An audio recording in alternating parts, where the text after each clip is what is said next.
Vamos a hablar de un lindo tema, que es el éxodo de Juan VI de Portugal al Brasil. Ustedes saben que en algún momento la corte de Portugal se trasladó a Río de Janeiro y desde allí se gobernó. Así que ubiquémonos a comienzos del siglo XIX. Quiero advertir que vamos a hacer esta historia, vamos a hacer dos partes de esta historia, que se pueden escuchar independientemente, una hoy y otra mañana. Bien. Bien.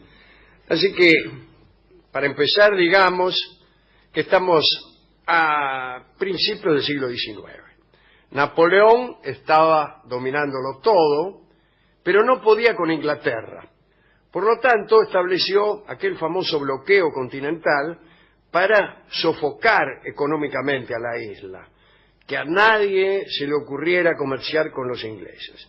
Recuerden que Inglaterra estaba en medio de su revolución industrial y necesitaba de todo para sus manufacturas. Muchas materias primas entraban y eran enviadas desde Portugal, una corona tradicionalmente aliada de los ingleses. Digamos que la corona portuguesa desafió a Napoleón y no respetó el bloqueo. Y la historia que vamos a contar hoy y mañana tiene que ver con las consecuencias de ese desafío. En Lisboa, la reina era María I. Le decían la loca porque estaba loca. Tenía alucinaciones, tanto que le quitaron el poder y asumió como regente su hijo João, Juan, que estaba casado con Carlota Joaquina. Atención con Carlota Joaquina, que era una española hermana, nada menos que de Fernando VII.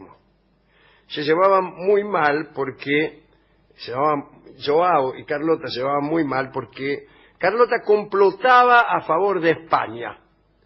Así que este matrimonio no era feliz.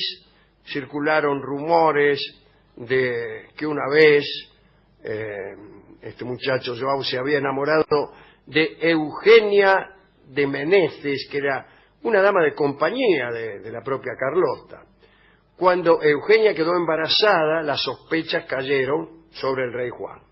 El caso fue escondido, ocultado. Esta chica fue enviada a España para que diera a luz.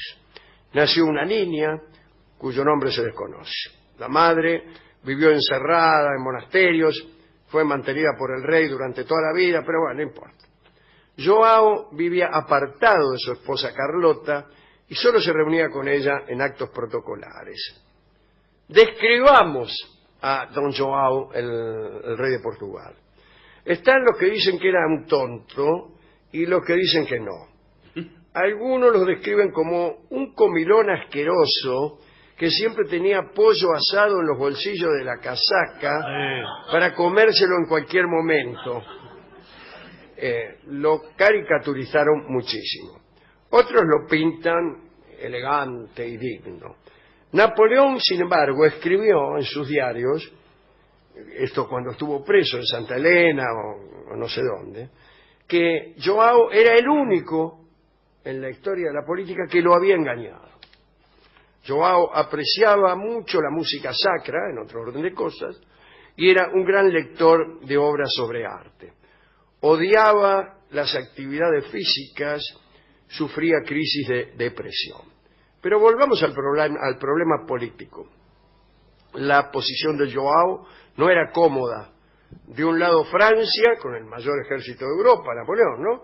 Del otro la marina inglesa, que tenía barcos en el puerto de Lisboa, y también lo apretaban para que respetara el comercio con Inglaterra y no hiciera caso al bloqueo francés. Y estaba la amenaza del ejército francés, cuyo jefe era el mariscal Junot. Hablamos de Junot el otro día, era que el tipo se había vuelto loco, que había muerto loco en Trieste, el marido de Laurita,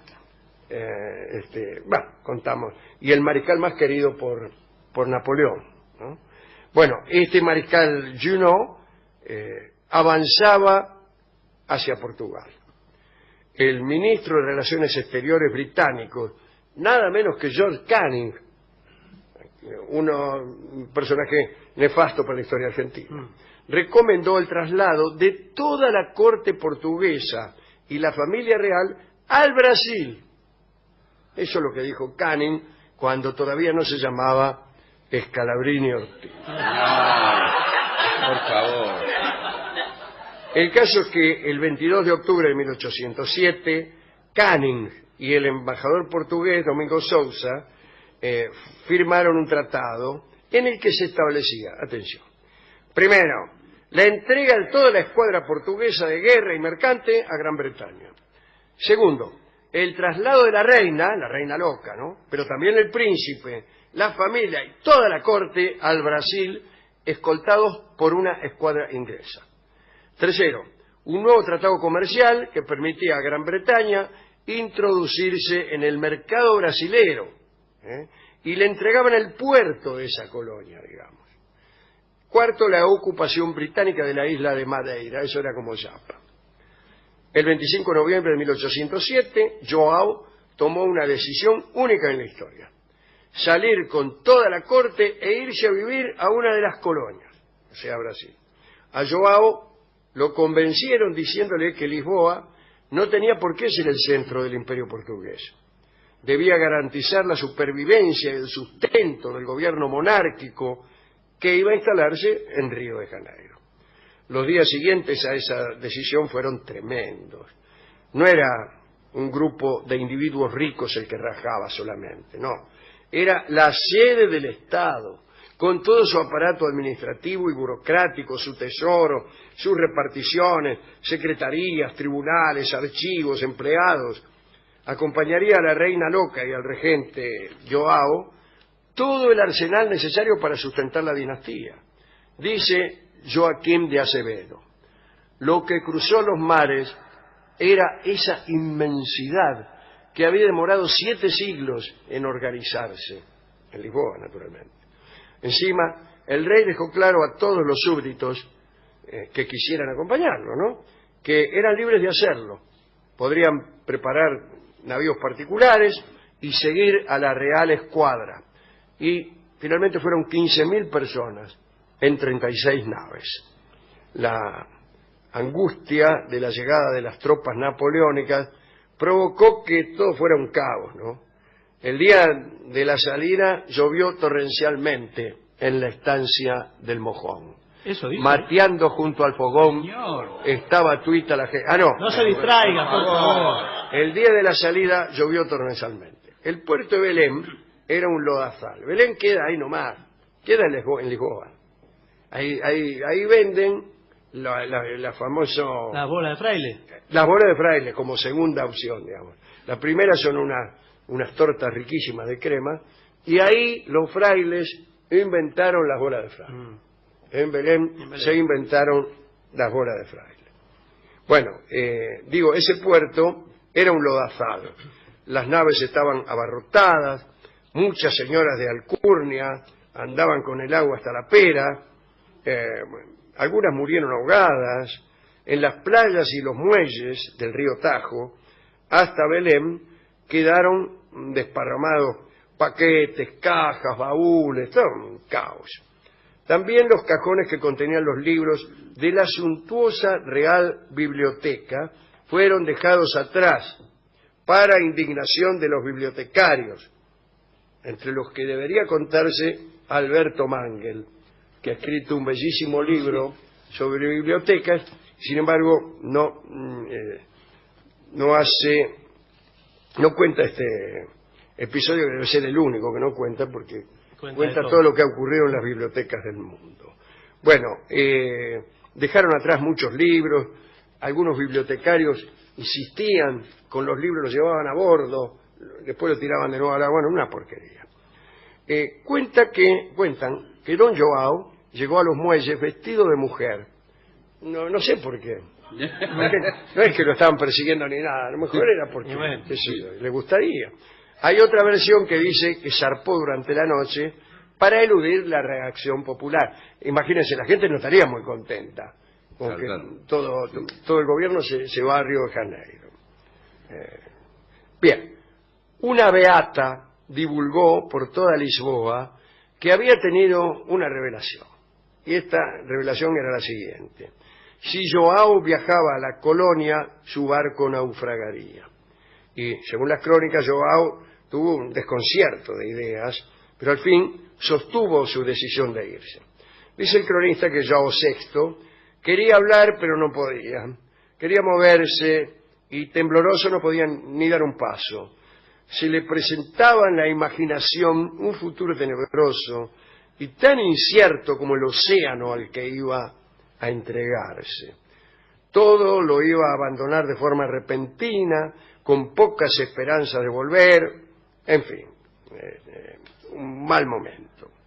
Para explicarse ante el pueblo, Joao mandó fijar carteles por las calles en los que afirmaba que su salida había sido inevitable. Dice: pueblo de Lisboa, mi salida ha sido inevitable. Bueno, firmado Joao VI. Recomendó calma a todos. Pueblo de Lisboa, calma. Y ordenó que no se resistieran a los invasores para que no se derramara sangre. Pueblo de Lisboa. Qué prolijo. El viaje no fue tranquilo. Tormenta, qué sé yo. Había barcos en condición precaria, sobreocupación, pasajes vendidos varias veces. Bueno, condiciones humillantes para la nobleza, apolillaban ahí nomás, en la cubierta, tirado, amontonado, como perejil en maceta. Higiene pésima, epidemia, no academia.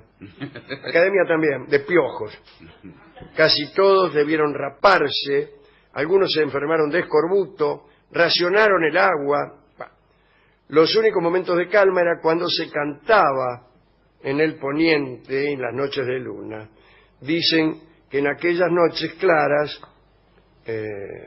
cantaban, y también jugaban a los naipes, en fin. Los juegos preferidos eran el faraón, el capadilio, las pintillas y las quinolas. No sé jugar a ninguno. Las tormentas hicieron que se cambiaran los planes de navegación. Al final se dirigieron hacia Salvador de Bahía y al fin llegaron un 22 de enero de 1808. Llegaron a Bahía, ahí permanecieron un mes, luego siguieron viaje a Río, llegaron el 8 de marzo y bueno, todo así. Hoy nos vamos a quedar aquí, en Río de Janeiro, en la llegada, después de aquel éxodo único. Joao VI, todavía no era Joao VI, porque vivía su mamá María la Loca. Era el regente, era el príncipe regente. A la muerte de María, fue el rey Joao VI, el emperador en realidad. En Río pasaron muchas cosas, se perfiló una nueva ciudad con el encontronazo entre los que llegaban, que eran 15.000, y los que estaban, que eran 60.000. No eran tantos. En Río crecieron dos cosas: la deuda externa, por supuesto con Inglaterra, y un hijo de Joao, Pedro, que sería el emperador, ¿no? Pedro de Braganza.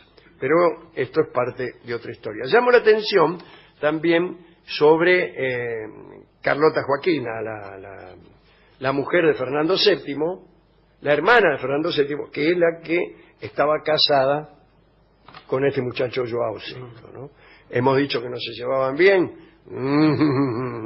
En realidad era una conspiradora. Y sus partidarios querían establecer aquí en el Río de la Plata una monarquía constitucional, moderada, en la que los criollos primaran sobre los españoles europeos. La constante desde la instalación de los Borbones, ¿no? Incluso antes, en todos los lugares las colonias de América, de las colonias, fue que, especialmente en España, ¿no? Los españoles tenían grandes privilegios por encima de los criollos, tanto en Nueva España, ¿no? En México, como en el Río de la Plata, etcétera, y eso fue un punto crucial en todas las revoluciones de las distintas naciones. Aquí, en la Argentina, nombro algunos carlotistas de cartel: Belgrano, Castelli, Vieites, Rodríguez Peña, Beruti, de Anfunes. Esto antes de 1810, después aquí pasaron otras cosas, ¿no? Que quedó de Araca Fernando VII, se consideró que bla, bla, bla, y entonces gobernamos en nombre de, y así. Pero bueno, no cuente todo porque si no Mañana vamos a seguir, vamos a contar lo que pasó en Río de Janeiro, ya en Río de Janeiro. Pero esta fue la única ocasión de la historia en que toda una corte se traslada, la corte y un gobierno, no es que se va de vacaciones, todo, se van los papeles, todo lo que vos te puedas imaginar, a una colonia. A una colonia. Bueno, es muy linda historia, ¿eh? Y la historia de Brasil, qué diferente a todas las historias de América Latina, de todos los otros países de América Latina. Sí, en realidad, cada una de las grandes naciones de América Latina ha tenido historias siempre muy pintorescas, pero también historias, como la historia argentina, donde casi no se puede leer una página sin que una lágrima acuda a nuestros ojos. Una historia llena de tragedias, de tristezas, de oportunidades perdidas, de traiciones, etcétera. Y todo lo que hacemos es tratar de enderezar un poco ese signo. Vamos a escuchar una canción que ha sido compuesta evidentemente en atención a esta decisión insensata de João VI, que es una canción brasileña que se llama justamente Insensatez